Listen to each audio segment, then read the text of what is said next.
A la llegada de los españoles a El Salvador en el siglo XVI, el grupo de indígenas más importante era el de los pipiles.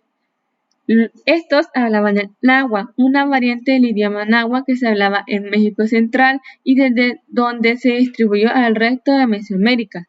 El vocablo pipil en náhuatl significaba noble o señor y era una rama de la civilización tolteca. Al arribo de los españoles, los pipiles ya dominaban casi toda la totalidad del occidente del país y gran parte de la zona central, llegando a las márgenes del río Lempa. Existían 4 ramas importantes de los pipiles, que eran los Cuscatlecos, que formaban el cacizajo más importante de ellos en su capital, en Cuscatlán. Actualmente conocido como el antiguo Cuscatlán, los Bizalcos, los Nonoalcos y los Mazaguas. En el oriente de El Salvador, la llamada provincia Chaparrastique, cruzando el río Lempa, los españoles encontraron a los lencas, quienes probablemente fueron los habitantes originales de casi todo el territorio.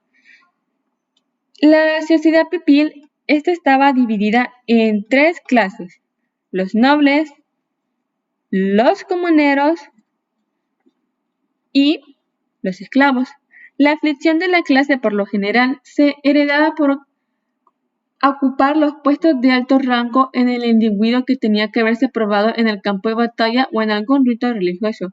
Los linajes nobles constituían un rango sobresaliente de la estructura social de los pipiles. Efectivamente, por eso el vocablo pipil, que significaba noble, era muy importante para los linajes pipiles. Las familias nobles de los pipiles funcionaban económica y políticamente, que jugaban un papel esencial en la estratificación social. Los dioses que adoraban los pipiles eran muy semejantes a los de otros pueblos de Mesoamérica. Uno de estos era el Tlaloc, y también estaba el Mitzacota o el Chipetetoque, que estos eran dioses que uno era un dios de la caza y la pesca y el segundo, Chipetetoque, también era un dios de mucha importancia para los pipiles, que era conocido por el dios de la lluvia. Los pipiles tenían un calendario casi idéntico al de los aztecas, con la diferencia que en los calendarios de ellos uno era el calendario ritual, que duraba 260 días, y el segundo calendario era conocido como el calendario social, que es el de la actualidad, que es conocido con la cantidad de 365 días, cada uno con su significado diferente, hasta en la actualidad. Los conquistadores españoles se encargaban en Centroamérica un número de sociedades indígenas que generaba un excedente económico. En muchos casos, estos han sido caracterizados como cacizajos, es decir, que estos eran muy importantes en la economía política de los pipiles en aquellos entonces. Los cacizajos eran conocidos como una sociedad organizada jerárquicamente en base sobre todo al parentesco. Los lencas, por ejemplo, tuvieron esta organización política.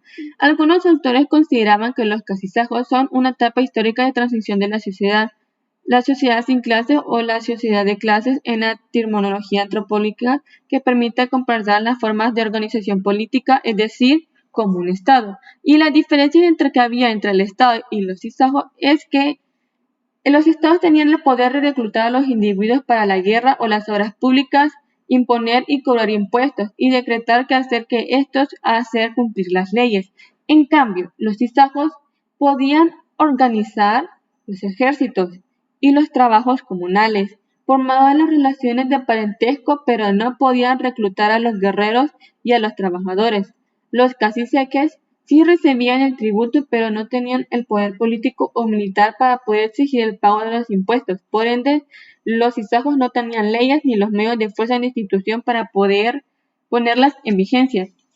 La sociedad pipil, poco antes de la conquista, ya sea caracterizada por la explotación intensiva de la mano de la obra y la diferencia entre las clases sociales. Los antiguos pipiles tenían un modo de producción tributario. Este era un aspecto clave para entender la dinámica de la sociedad pipil. La capacidad de poder pagar el tributo de los españoles comenzaron en la época colonial. Estos hacían el pago a través de productos agrícolas y productos de hechura artesanal. Poco después de la pacificación, la región de los pueblos pipiles comenzaron a tributar sus economías españoles en cacao, algodón, maltas, maíz, chile, frijoles, miel, pescado y sal. La élite gobernaba el control del uso de la tierra para estos efectos agrícolas. La importancia del cacao como objeto de intercambio de El Salvador en el intercambio internacional regional fue sumamente importante para los pipiles, ya que esto marcó una gran marca y huella a través de la historia como economía pipil, ya sea tanto regional como internacional en ese tiempo.